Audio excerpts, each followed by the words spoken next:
속에서 일상생활이 하나님 많이 힘들고 어려운 가운데 있습니다. 코로나19는 사라지지 않고 더 확진자가 늘어나고 있습니다. 하나님, 그러나 우리의 마음이 뺏기지 않기를 원합니다. 이 시간에 예배 가운데 주님 예배의 자리로 나와서 주님을 만나기를 간절히 원합니다. 하나님, 우리를 만나 주시옵소서.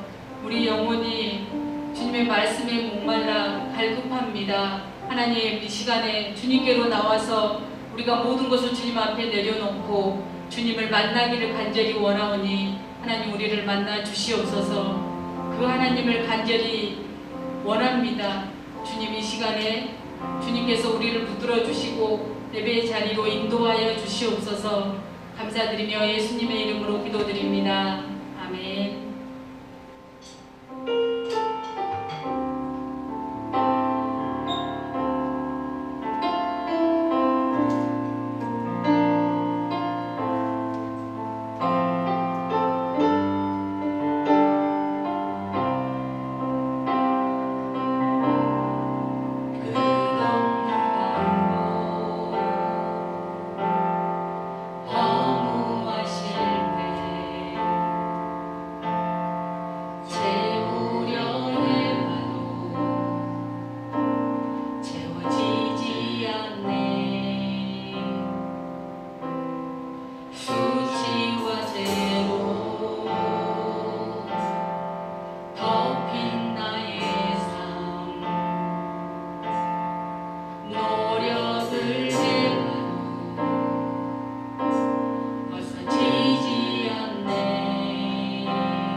영원히 목마르지 아니하리. 생수의 강물이 솟아나리.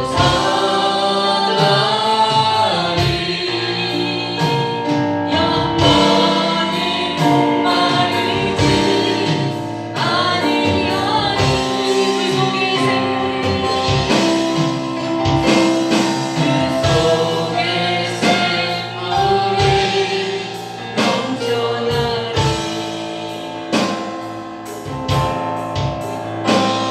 영원히 목마르지 아니하리.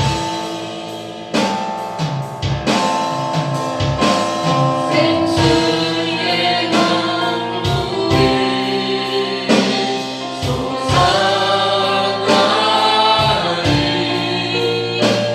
영원히 목마르지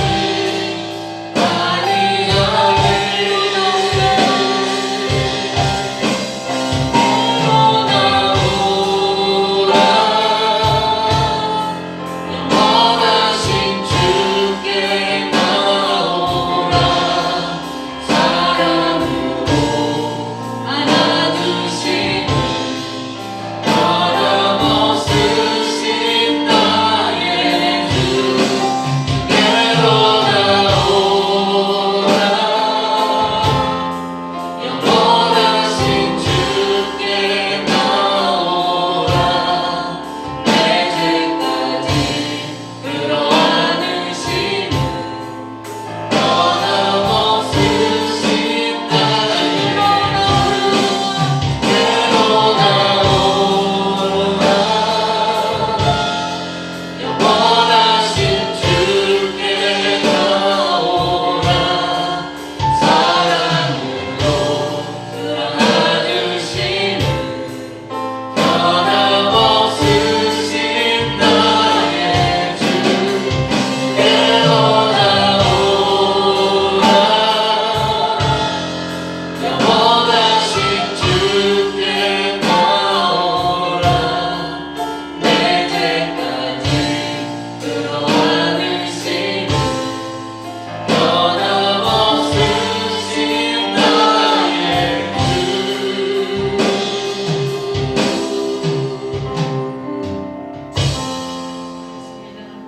영원히 목마르지 않는 우리의 삶이 정말로 버겁고 힘들지라도 주님께로 나와서 영원히 목마르지 않는 그 속에 샘물이 넘쳐나는 솟아나는 그 하나님을 만나기를 간절히 소망합니다.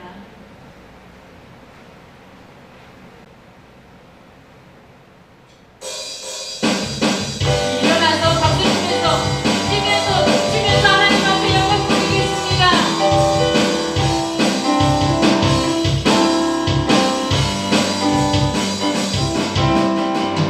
날 구원했으니 어찌 잠잠하리.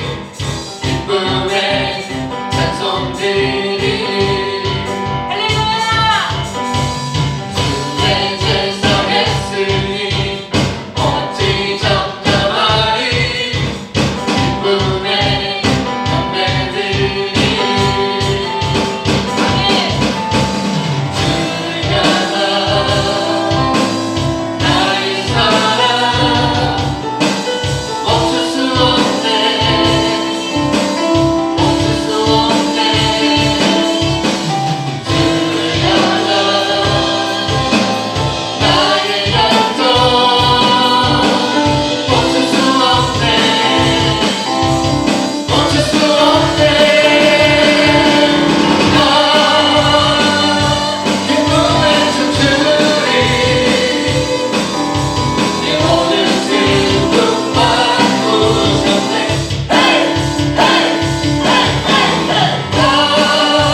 코로나19로 인해서 우리의 주위에 많은 분들이 실패와 절망으로 정말 많은 마음들이 무너져 있는 상태에 있습니다. 그러나 우리가 믿음의 눈을 들면 보이는 분이 계십니다. 그 주님만을 붙들고 나아갈 때 하나님께서 우리에게 전쟁은 우리에게 속한 것이 아니라 하나님께 속한다고 말씀하셨습니다. 하나님이 그 모든 것을 물리쳐 주신다는 그 믿음을 바라보면서 우리가 삶 가운데서 조금 더 힘을 내고 소망을 바라보고 나아가길 간절히 소망합니다.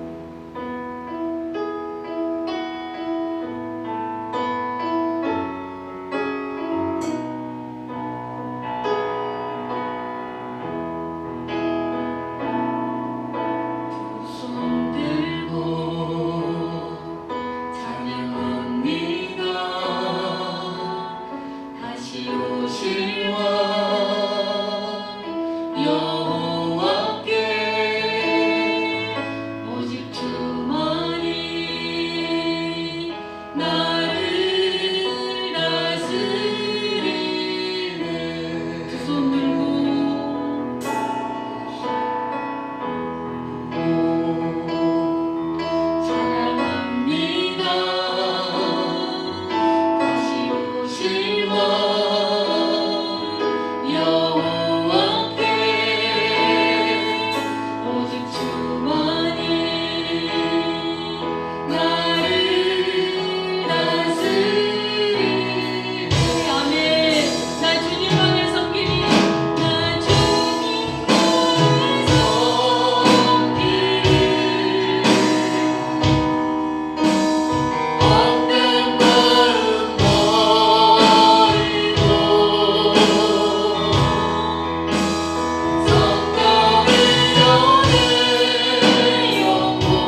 오늘 하나님께서 우리에게 주신 말씀은 요한계시록 3장 20절 말씀입니다. 제가 봉독하겠습니다.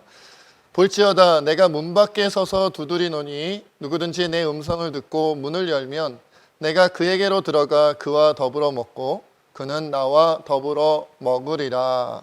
아멘. 오늘 설교 제목은 예수님과의 신앙생활입니다. 우리가 지지난주에는 하나님과의 만남 그리고 연애까지 이야기를 했고요. 그리고 지난주에는 하나님의 마음 공감하기에 대해서 얘기를 했었죠. 오늘은 예수님과의 신앙생활이에요. 근데 여기서 제일 중요한 건 뭐냐면, 그렇다면 우리의 신앙생활이 따로 있고 신앙생활이 아닌 생활이 또 따로 있느냐? 그것이 아니다라는 거죠. 그러니까 우리가 알고 있는 모든 생활을 신앙으로 해야 된다는 개념이 들어가 있습니다. 우리가 보통 생각하면 교회 생활을 신앙생활로 생각하거나 아니면 집에서나 어디서든 성경 읽는 시간 아니면 기도하는 시간, 이런 시간만 신앙생활이라고 생각하는 그런 경향이 있어요. 그러나 사실은 교회 밖에서의 신앙생활, 그리고 예배를 드리거나 말씀을 읽거나 기도하는 그런 것을 제외한 곳에서, 제외한 일들 속에서의 신앙생활이 사실은 더 중요합니다. 그래서 우리가 그 밖의 생활들, 그러니까 가정생활, 학교생활, 직장생활이 따로 있고 그리고 신앙생활도 따로 있는 것이 아니라 어떤 것이라고요? 맞아요. 신앙으로 하는 가정생활, 신앙으로 하는 학교생활, 신앙으로 하는 직장생활이라는 거죠. 자, 또 우리가 여기서 하나 생각해 봐야 될 것은, 그렇다면 교회나 우리가 예배 드리는 시간, 성경 읽는 시간, 기도하는 시간은 말하자면 우리의 신앙의 힘을 공급받는 그런 시간이라면, 그 밖에 다른 여러 시간들 속에서 하는 일들은 어떤 거겠어요? 내가 공급받은 그 신앙의 힘을 가지고 뭐 하는 시간이다? 아름답게 힘있게 사용하는 그런 시간들이라는 거죠. 그런 의미에서의 신앙생활이에요. 그러니까 우리가 보통 신앙생활이라고 생각하는 그런 부분들은 신앙의 힘을 공급받는 시간이고요. 사실은 신앙생활로 느껴지지 않는 그 생활들은 내가 공급받는 그 힘을 사용하는 신앙생활이다라는 거죠. 그런데 그렇게 우리가 공급받는 그 신앙의 힘을 바르게 사용하는 신앙생활을 잘 이루려면 예수님과 함께함, 예수님과의 동행을 우리가 잘 느껴야 됩니다. 사실 여기서 제가 하나님과의 신앙생활이라 하지 않고 예수님과의 신앙생활이라고 한 이유가 있어요. 처음에는 하나님과의 신앙생활이라고 제목을 정했었거든요.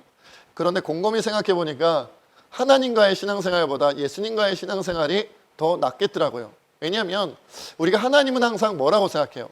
아버지 하나님이라고 부르기는 하지만 되게 높이 계신 분, 하늘에 계신 분 이런 느낌이잖아요.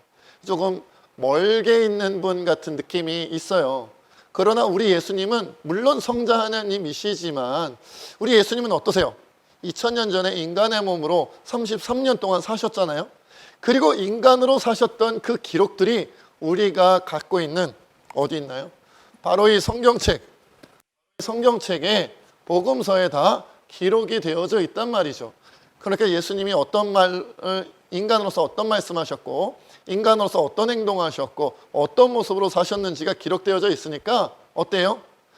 우리가 더 인간으로 생활한다는 게 어떤 이미지인지를 좀 더 잘 생각할 수가 있다는 거죠.